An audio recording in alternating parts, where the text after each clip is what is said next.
Stock x ray में बात करेंगे आज जेएसडब्ल्यू इंफ्रा पर। देखिए, बहुत सारे दर्शक हैं जो कि पूछ रहे हैं लगातार, और जब भी अंशुल जी आते हैं तो काफ़ी बार पूछते हैं कि जेएसडब्ल्यू इंफ्रा में क्या किया जाए। पहले मैं शेयर का प्रदर्शन बताता हूं। इस पर एक नया अपडेट भी है आज, वो भी बताऊंगा।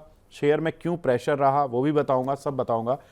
24 सितंबर को शेयर ने 349 रुपये का अपना हाल का हाई बनाया था।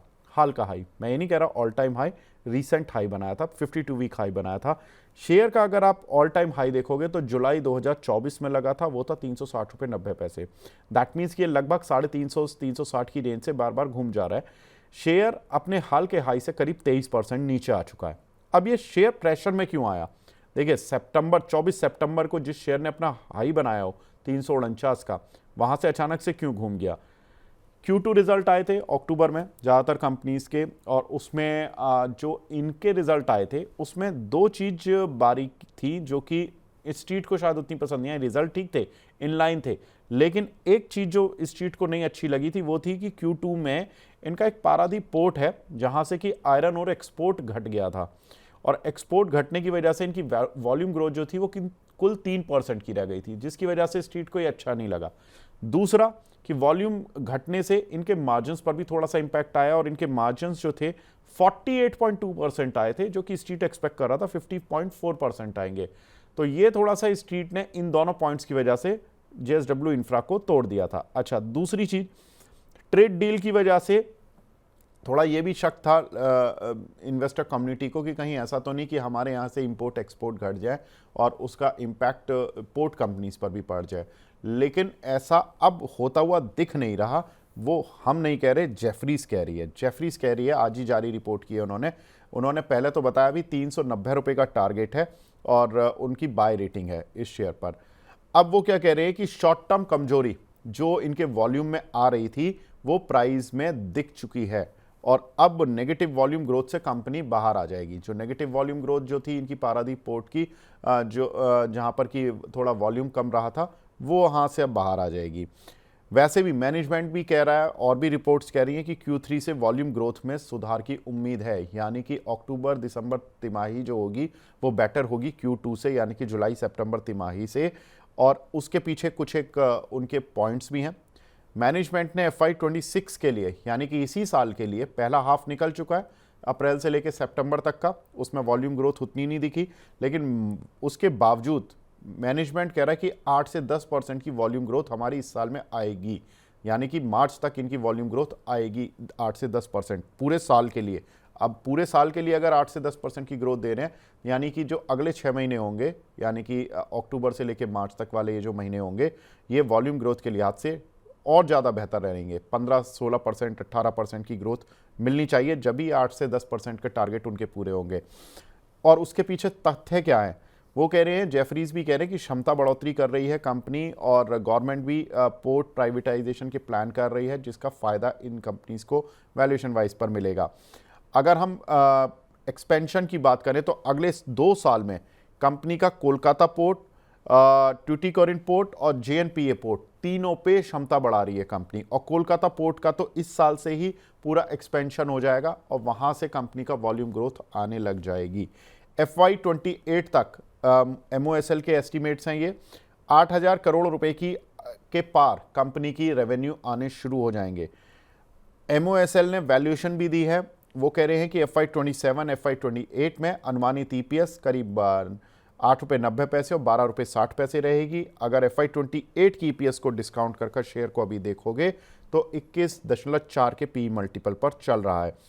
MOSL की भी राय है कि लक्ष्य रहेगा 360, रेटिंग बाय। तो MOSL कह रहे हैं 360 का लक्ष्य, जेफरीज कह रहे हैं 390 का टारगेट। और जेफरीज ने आज ही रिपोर्ट जारी की है, MOSL की रिजल्ट्स के साथ ही आई थी। अंशुल भाई, काफ़ी कुछ लोगों ने सवाल पूछे और ये शेयर नीचे आया क्योंकि Q2 की अर्निंग में दो चीज़ें जो मैंने बताई कि वॉल्यूम ग्रोथ एक इनके पर्टिकुलर पोर्ट से थोड़ी कम रही थी, आयरन ओर की मैनेजमेंट कह रहा है Q3 से ठीक हो जाएगा वो मुद्दा, और तीसरा इनके मार्जिन्स, जबकि अक्सर 10-15% मार्जिन वाली कंपनियों को भी अच्छा कहा जाता है, पोर्ट में ये एक ऐसा बिजनेस है जहाँ एबिटा मार्जिन 50-50% है। 48% के आए थे, 50 की उम्मीद थी। अब क्या लग रहा है सर, यहाँ पे बॉटम बन गया या यहाँ से अभी मतलब यहाँ से चला तो आप तो 700 रुपये के टारगेट देते हो, जो ये 360 390 वाले टारगेट हैं इन पर जाएं पहले, या मतलब अभी कुछ और प्रॉब्लम है? मार्जिन वाली पे जो 50 मार्केट एक्सपेक्ट कर रहा था, 48 आई। इस पे मैं आपको एक चीज बताता हूँ कि एक दिन मैं घर पहुंचा तो रुचि बोली कि मिष्टू को डांटो, इसके 24 नंबर आए हैं मैच में। तो एक बार को तो मेरे को भी घबराहट हो गई कि 90% लाने वाली 24 मार्क आए हैं। तो मतलब डांटने की शुरुआत कर ही रहा था कि मैं बोला एक बार वो दिखा ना पेपर।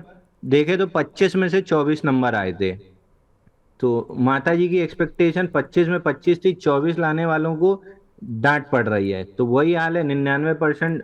लड़का मेरा 98 लाया है। मैंने उसको कुटाई कर दी क्योंकि मेरे को लग रहा था 99.5 लाएगा। अरे 98 भी लाया तो जिंदगी में अच्छा ही करेगा ना, खराब थोड़ी करेगा। तो वही हाल है, एक्सपेक्टेशन से अगर जरा सा कम आया तो आपने पीटना स्टार्ट कर दिया। बहुत क्लियरली मैं वापस कई बार बोल चुका हूँ, फिर रिपीट कर रहा हूँ। आप ही जो सुन रहे हैं, आप जितने लोग टाइमिंग करने की कोशिश कर रहे हैं, ना आप अदानी में पैसा कमाए हैं, ना आप एशियन पेंट में कमाए हैं, ना आप एसीसी में कमाएंगे, ना आप जेएसडब्ल्यू में कमाएंगे। बाकी जितने लोग आप लेके बाई ऑन डिप्स करते जा रहे हैं, आप ना सिर्फ ये 360 390, आप 700 रुपये भी पाएंगे। तो पाएंगे या खोएंगे, लॉस बुक करेंगे, नहीं कमाएंगे, कमाएंगे, ये सब चीज ना जेएसडब्ल्यू इंफ्रा पे डिपेंड करता है, ना मेरे से सवाल जवाब करने पे डिपेंड करता है। ये डिपेंड करता है केवल आपके पेशेंस लेवल पे। है तो आप 700 भी पाएंगे, नहीं है तो जैसे वो यूनाइटेड स्पिरिट 50 रुपए लॉस में बेचा, यूनाइटेड स्पिरिट जैसी चीज 50 रुपए लॉस खा के बेचा, आप भी लॉस ही करेंगे। तो इट डिपेंड्स ऑन यू कि आप बटन कब दबा रहे हैं, कितना पेशेंस रख रहे हैं, उतना आपको पैसा मिलेगा। अंशुल भाई, ये तो रही आपकी बात जो कि आपने बताई कि शेयर पे स्ट्रैटेजी, मतलब कैसे सोचना चाहिए कि 700 भी कमाएंगे या जिसमें जितना पेशेंस होगा। लेकिन देखिए 5 महीने 6 महीने बाद अक्सर लोगों के पेशेंस में, सब बोलते हैं सर लॉन्ग टर्म, लेकिन मैं मानता हूँ कि लॉन्ग टर्म वॉन्ग टर्म ज़्यादा कुछ होता नहीं है। मतलब जो शेयर मार्केट में डायरेक्टली उतरता है उसको थोड़ा सा चाहिए होता है सर, एक होता है ना कि बूस्ट चाहिए होता है। और जब निफ्टी ऑल टाइम हाई पर हो तो थोड़ा सा लोगों में एंग्जाइटी बढ़ जाती है कि भाई हमारा शेयर क्यों नहीं चल रहा।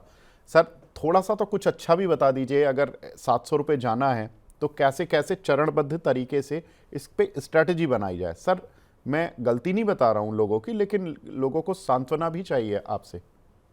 नहीं, पहला लेवल 144 दिन में आपको 240 से 346 मिला।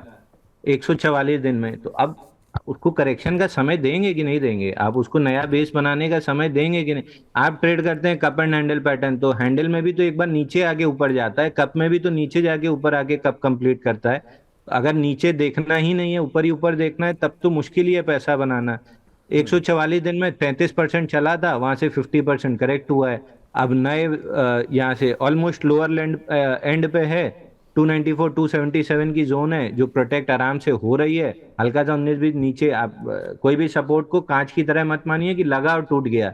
वो रबर की तरह नीचे स्ट्रेच भी करता है, जैसे एशियन पेंट्स में आपने एग्जाम्पल देखे, इसलिए मैं बार बार एग्जाम्पल्स देते जाता हूँ। एशियन पेंट्स में सपोर्ट नीचे की तरफ स्ट्रेच हुआ, और जितना नीचे स्ट्रेच हुआ उतनी तेजी से उसने बाउंस बैक भी मारा। तो सपोर्ट से जितना नीचे स्ट्रेच होता है, बाउंस बैक उतना तेज होता है। तो 277 पे रुकना था, अगर 265 आ गया है तो सोना आपको सस्ता मिल रहा था, लेके शांति से बैठे रहिए। जिस भी दिन स्प्रिंग एक्शन आया 399 रुपये चला जाएगा। ऑलमोस्ट लोअर एंड पे है, यहाँ पे आप अपना पेशेंस खो के ही लॉस बुक करेंगे। आप अपना, और करेक्शन होते हुए भी कितना ही दिन हुआ है। ऑल टाइम हाई सितंबर 24 को लगा था, अभी नवंबर 24 भी पकड़ लिए तो 2 महीना हुआ है। 2 महीने में पेशेंस खोना, फिर बात करना कि हमको ऑल टाइम वो मल्टी बैगर चाहिए, तो फिर तो आप अपने आपके साथ सिंक नहीं है। आप पहले अपने आप के साथ सिंक हो लीजिए। टाइटन अगर लेना है तो 40% के 4 से 5 डाउन मूव भी देखने पड़ेंगे। तो ये अगला टाइटन है, आप कितना पेशेंस रख रहे हैं उतना मल्टी बैगर आप रिटर्न निकालेंगे। ऑलमोस्ट अपने बॉटम पे है, यहाँ से 399 जा रहा है। मैं नहीं बोल रहा हूँ बॉटम लग गया, ऑलमोस्ट अपने बॉटम पे है, यहाँ से 399 जा रहा है। हाँ, ये बात सर अगर आप पहली लाइन में बोल देते ना तो लोगों के दुख थोड़े से या परेशानियां थोड़ी कम हो जाती। कोई बात नहीं, लेकिन आपने समझाया भी और बताया भी, यही बड़ी चीज़ है। नहीं नहीं और सर, इस मेरी तो आदत है ना कि घाव कुरेदने की। मैं रोज अपना आईआरबी का कुरेदता रहता हूँ ना, ताकि ये याद रहे कि स्टॉप लॉस लगाना है, रिस्क मैनेज करना है, क्वांटिटी कैलकुलेटर यूज करना है। ये सब याद क्यों रहता है? क्योंकि आप ओवर कॉन्फिडेंस में, 4 टारगेट हिट होने के बाद आप ओवर कॉन्फिडेंस में आते हो, फिर धीरे से अपना आईआरबी वापस खोल लो, ताकि आपको याद रहे कि जिस दिन आप भूले उस दिन बाजार आपको आपकी औकात दिखा देगा। वो नहीं भूलनी, औकात बढ़ानी है, भूलनी नहीं है। तो भूलनी नहीं है, वो कैसे याद रहेगा? आईआरबी रोज उसको याद करो। ठीक है। तो यहाँ पर ऑलमोस्ट देखिए, ये लॉन्ग टर्म बैट है और ऑलमोस्ट ये अपने बॉटम के पास है ऑलमोस्ट, बिल्कुल एग्जैक्ट लेवल नहीं बताया, लेकिन हाँ यहाँ से चला तो 399 अंशुल भाई का पहला मतलब एक मिड टर्म टारगेट है, और 700 रुपये उनका लॉन्ग टर्म टारगेट है। वो तो कह रहे हैं कि भाई टाइटन की तरह ये चलेगा। और जो बड़ी रिपोर्ट्स हैं एमओएसएल की, जेफरीज वगैरह की, वो भी 360 370 टाइप के टारगेट अभी फ़िलहाल दे रही हैं। बाकी देखते हैं। ठीक है अंशुल भाई, बहुत बहुत शुक्रिया हमसे जुड़ने के लिए, अपना कीमती समय देने के लिए।